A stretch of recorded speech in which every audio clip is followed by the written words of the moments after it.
छायाओं की घाटी पार्ट 2। नक्श घाटी से तो निकल आया, लेकिन उसके मन से उस जगह की छायाएं नहीं निकली। रात में अक्सर उसे लगता कि उसके कमरे में किसी कोने में एक काली आकृति खड़ी है, चुप, शांत, लेकिन जिंदा।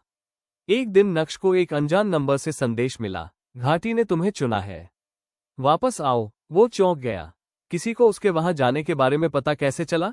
संदेश के साथ एक फोटो थी, घाटी का वही हिस्सा जहां उसने चलती हुई परछाइयां देखी थी। लेकिन फोटो में एक नई चीज थी, उसकी अपनी परछाई घाटी के बीच खड़ी हुई, जबकि वो खुद घर पर था।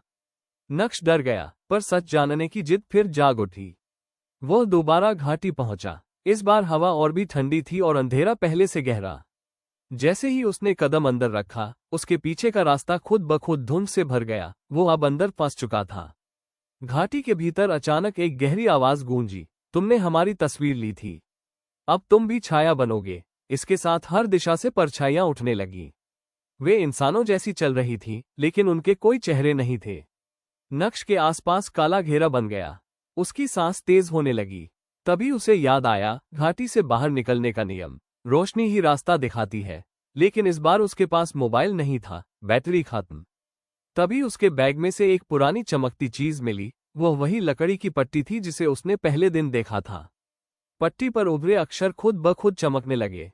एक तेज प्रकाश निकला और पूरे अंधेरे को चीर दिया।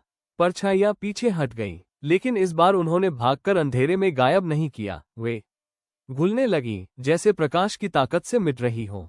आवाज फिर गूंजी, अगर तुमने लौटकर ये रोशनी फैला दी, तो हम सदा के लिए खत्म हो जाएंगे। और फिर घाटी हिलने लगी, जमीन फटने लगी। नक्श को समझ आ गया, घाटी खुद को नष्ट करने वाली है। वो पूरी ताकत से बाहर की ओर दौड़ा। जैसे ही वो घाटी